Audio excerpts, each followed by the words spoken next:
Kagantaraken dening King Abedi Pranoto Gending lan ilustrasi Agil Wahyu editor Firmana Siap kameramen Dani Rahmawan kanthi lakon Pandhawa Tebus Pati sugeng midhangetaken.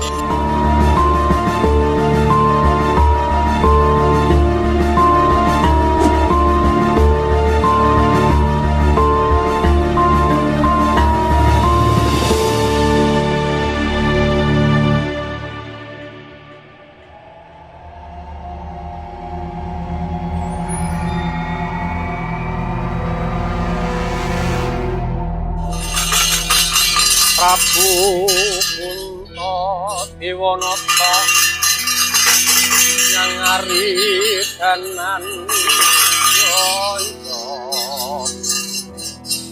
Katringa Narapati Kresna Anggung Barata Sena Darab bilekatan prayogi yang toyogyo maring panto dalam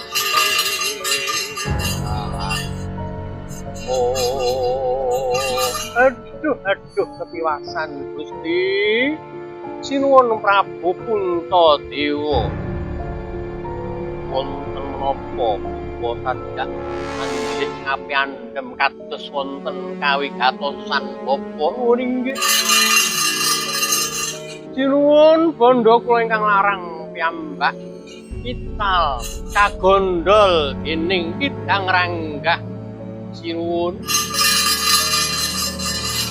menapa menika bapa inggih Kunda Dahana Greta menika anggo kangge sabji menawi anggo menika dipun gondol Kidang lajeng kados pundi anggen kula muda sinuwun Sang Resi sampun watos sing manah kula ingkang badhe nyepeng Kidang Ranggah menika mangkulaken kagungan Paduka Kunda Dahana Greta Remban inggih matur nuwun Gusti Prabu. Ayo adyadiku para Pandhawa padha tulung marang Persidumya kang kelangan Kunda Dahana Greta.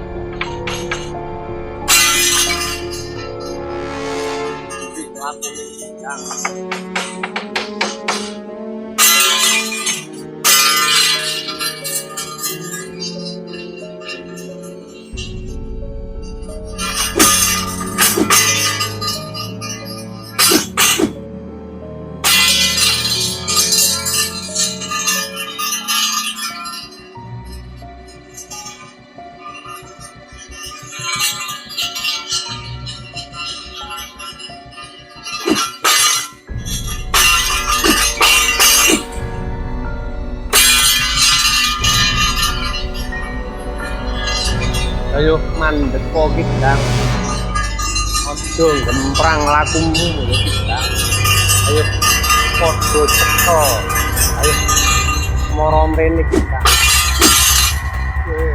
lah wani karo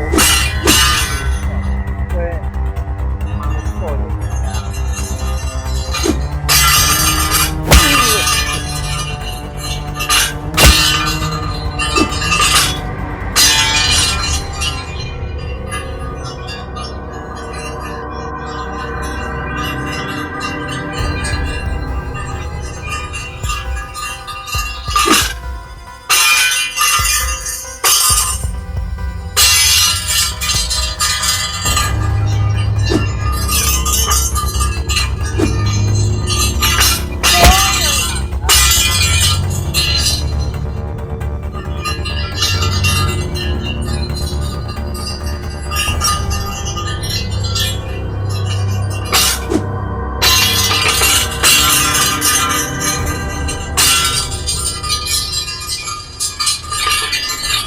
Woi.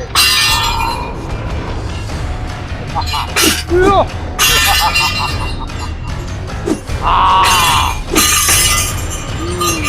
Ani aku sorok antarmu. Loh.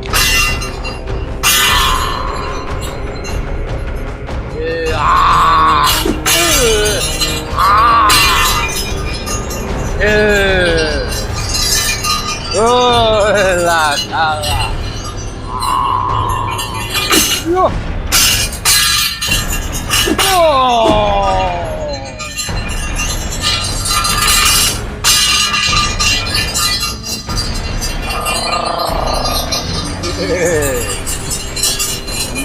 Pendowani kau Koro Gandarwo maju lekaning atiku. Iya Allah. Iki Abu Punto Dewa. Ah. Loh. Salah. Loh.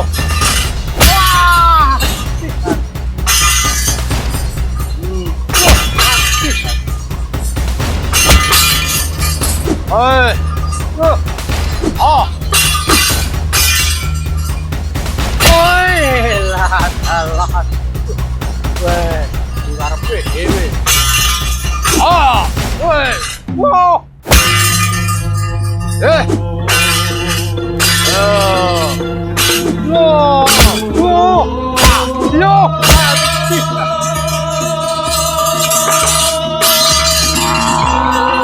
Weh. Ayo, royok ae to. Royok ae to. Royok iki arep ngono.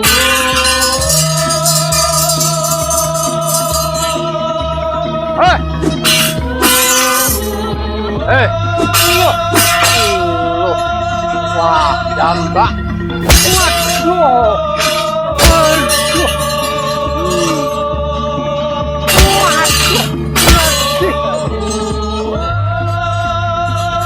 Loh.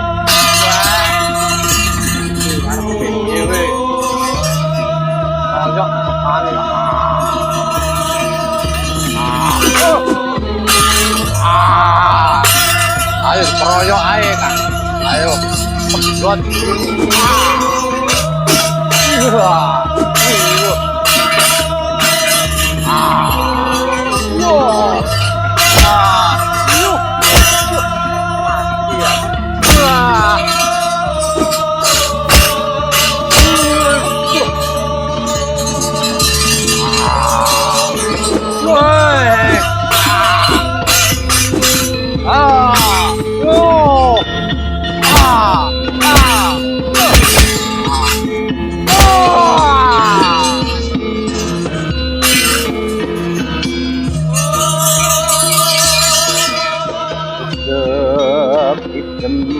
Prabawane ratri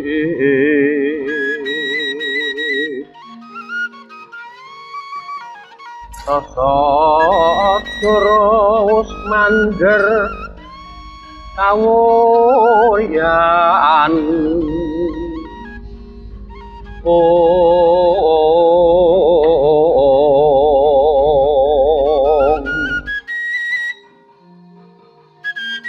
tan kuciwa memanisi menggep sinateng jalu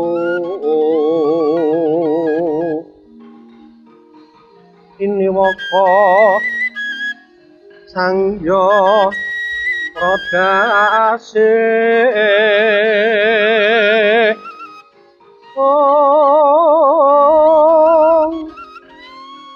Prandene pak sokek began saking keng aranggono angku miwi warata tanpa selo. Wah, dan ponral tenan aku nggonku nderekke Sinuwun Prabu Kunto le nyekel kidang kuwi mau truk. Ayo. Wong Sinuwun iki kok ya nuwun sewu. Ratu kok ngurusi gurem teceker. Gurem teceker piye? Ha kuwi mau lak penggedhening para pendeta Resi Domya mau kelangan kundha. Kundha apa to, Kang? Kundha mau angklo sing dienggo saji Brahmana kuwi lho. Sebab nyentel ning kae suwune kidang kae terus nyuwun karo Sinuwun supaya dicekelke kidang kuwi mau. Supaya kundhane bali. Ah, iya. Nek ngrasake sine ngalas iki Mas aku ya seneng. Nalas mau wah sine kebak. Untuk kewan sing aneh-aneh. Warak sing ngandhapa kena sajak. Aku mau perkara kidang iki mau. Kidang mau sikile pira, Kang? Ya, cah cilik ya ngerti nek kidang ya sikile 4. Di buntut apa ora ajal? Ayo duwe to. Kidang iki duwe buntut, singa, gajah, ora ketang cilik di buntut. Nek ana kidang kuwi mau madhep ulon, buntute ana ngendi? Ayo tetep buntute ana etan. Dadi ning kok nek bablas mlaku ngulon ngampiri buntut sik ning etan ngono. Yo ora, buntute yo ning gone kono kantil lho. Oh, iki mau cetane bedhek-bedhekan perkara kewan. Sik iki tak bedheki, Truk. Yo, bedhek ana. Kae kewan apa sing paling sopan dhewe? Alah. Kewan nek sopan piye? Eneng kewan sing paling sopan kuwi. Apa jal? Kuwi kewan kodhok. Lah nare piye kok kodhok iso sopan? Lah kodhok iki teko-teko ndodok ngono kok ora sopan to kuwi. Iya ya kodhok teko-teko ndodok. Ya, saiki kewan apa sing pinter? Wira swasta. Lho, ngono, pensiunan iki kudu wira swasta. Ya reneng kok kewan wira swasta eneng, Dik. Kuwi malah nglengkara eneng. Lah kuwi kewan apa, Kang? Sing iso wira swasta, ya kewan kodhok kuwi mau. Lah nalare, lah kae iki pinter. Tawa kok kae. Rokok. Rokok. Alah. Dilebih-lebihkan ora muni ngono. Korok. Nah, kewane iki kono apa kowe? Ning enek. Kewan sing paling ora sopan ya eneng. Ora ngerti tata krama. Aku kewan apa?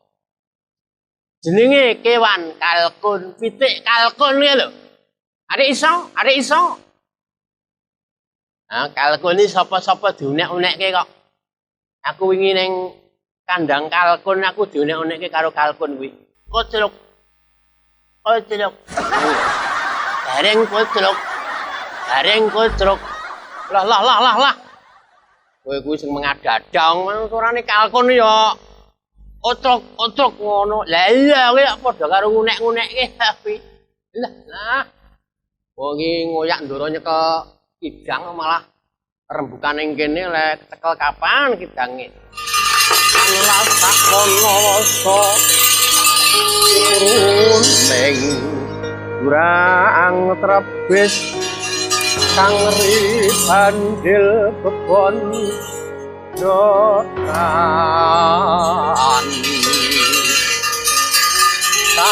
simpeten jalin tating wauta oke kumrekutan kaya angkut wauta Sang Arjuna.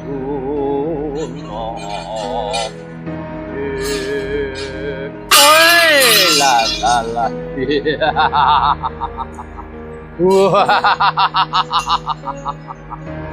Mandek lagu Arjuna aja batut ya wong bagus.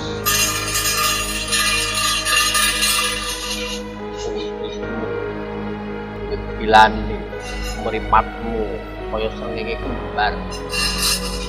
Kowe bangsane demit lan ilmen yo. Aku Gandharwa kang ngreksa raga Ditawana iki Arjuna. Minggir aku tak nyekel kidang. Kidang iku mau dumadi saka anak buahku. Ya wis yen ngono ora usah tatari wis rada salit gondangku aku tak ngombe ana kene. Ora kena. Ora kena, iki sendangku, iki banyuku wong bagus. Kowe kena ngombe, nanging luwih dhisik Wangsulana jawaben pitakonku. Pertiyapa lawan kowe ratune Pekasaan. Iki sendang banyuning para dewa kang ngripta jagat. Celak salin gondangku bakal nyawut koyo ngombe luwih dhisik. Risang kanan daya penira angin nomeng raga Ditawana. Mulat sendang Ditawana ingkang tirtane ora wening gumrining.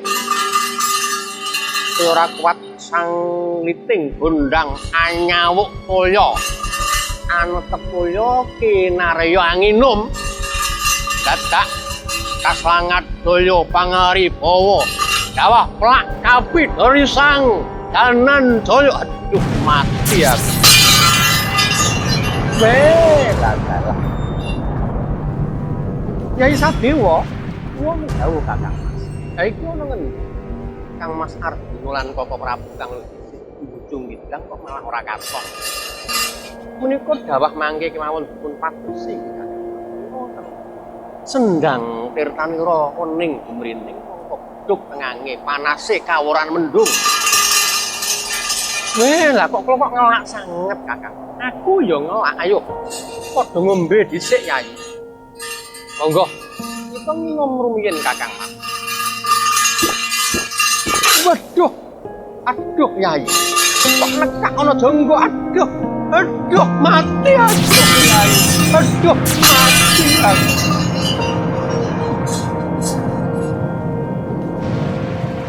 Dadane pian nanti. Lamrong nangkula siwa. Mulya kidang sitok wong barang-barang ora iso nyekel. Wah. Wong lampi mendasari beduk-beduk. Aku sing waduh, kok kemeramnya sono gulu. Kemeramnya sono. Aduh. Aduh. Aduh. Waduh, mati aku. Panjogolo Pandhawa Juku mulung maning tata Kurawa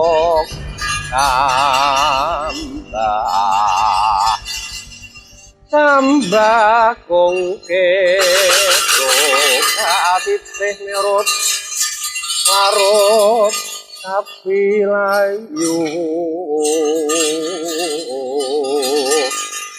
win sagung prati pati oh la dalah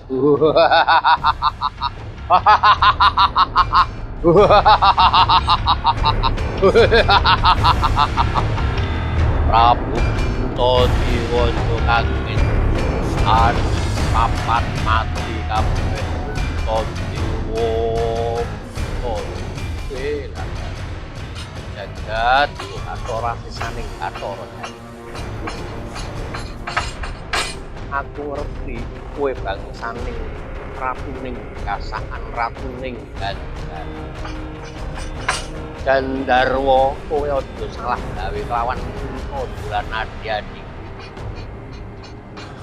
luput wopo dosa wopo draku iki ratu kang lagi nandang sang saya seneng saya Gandarwa salah opo dosane opo kok tidro nganti dadi lan patine kaya mangkene iki Gandarwa weh lah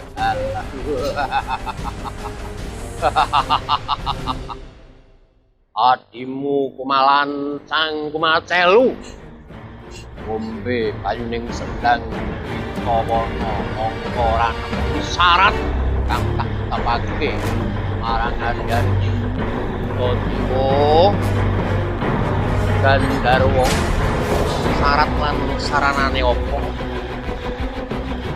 supaya wong bisa ngombe banyuning sendang Witawana Gandarwa yo parate bisa mangkuri akonku Kunto yo akonmu opo para gage tak wangsul kanthi sak gading nalarku sak tandhaing jiwaku yo Gandarwa yo Kunto Dewa Wangsulana apa kang luwih abot ngungkuli apa kang luwih dhuwur ngungkuli langit aku lan kowe mbiyen asale saka ngendi lan padha urip ning alam donya iki arep padha ngopo Kunto Dewa ayo Wangsulana yen pertitis angken mangsuli tak urip ke adimu yen ora iso mangsuli tak umbarke adimu mutiar kabeh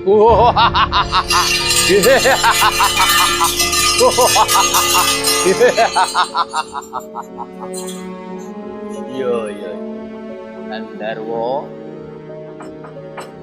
tak coba bakal tak wangsuli yo Gandarwa kang luwih abot tinimbang bumi mau ora liya lelabuhane biyo marang anake kang wis ngandhut 9 sasi 10 dina ngopeni ndewasakake yen wis gedhe ngentas pitulus utawa mikramakake ngono bae sih diayomi dening katresnaning biyo kang luwih dhuwur tinimbang langit kuwi apa Kunto Dewa kang luwih dhuwur tinimbang langit iku mau para manungsa kang padha nindakake dharma netepi wajib kang sinampirake Gusti marang manungsa iku mau kang luwih dhuwur tinimbang langit asal kulan asalmu iku mau ora liya saka panguwasaning Sang Maha Brahma ya Gusti kang akarya jagat uriping manungsa iku mau dadi sarana mbabarake karsaning Gusti kang Maha Agung ing jagat gawe kasudarman ibarat kaya wong tetanen kaya wong nenandur garum rukumatun tandur mengkuasile bakal katon bayem bayung redung lombok tirong robyong lamun akeh panggawe utama ing alam donya iku mau bakal tinampa amale dadi sarana dadi kanta lamuning tembe baling alami ngasuwung tinarima amalku lan amalmu Gandarwa mula ngranyak ngawul-ngawul gawarang para murka tindakno karma kang becik mara gage uripno adikku iya Gandarwa dewa subata marang sureng prang angudani arom narado ngepah wani jawata suka mulat om awit namastu namas gap saring bakono lagi to diwo apa kita pangling lawan jeneng ulun. Aku iki ramamu Bathara Darma. Ulup jeneng ulun mung njajaki sedulur kasantosaning budimu. Gandeng jeneng sira bisa mbabar apa tujuan lan pungkasaning urip. Mula tak apura dosane adi-adimu para putra Pandhu. Bakal tak uripe Pandhawa lan jeneng ulun berkaya nggone ira bakal singklon ing negara Wirata. Lho. Nggih. Ulun ngaturaken denging panuwun. Kenging pangarbaning Sang Hyang Bathara Darma rekamu para Pandhawa. Ana iki kembar kakang Koko Prabu sami dateng mriki Koko Prabu. Yo kene Yai Rahayu Niskala kabeh kalilan ulun Bathara Darma kang ngodi marang sampeyan. Nggih. Nggih. Nderek mangayu bagya.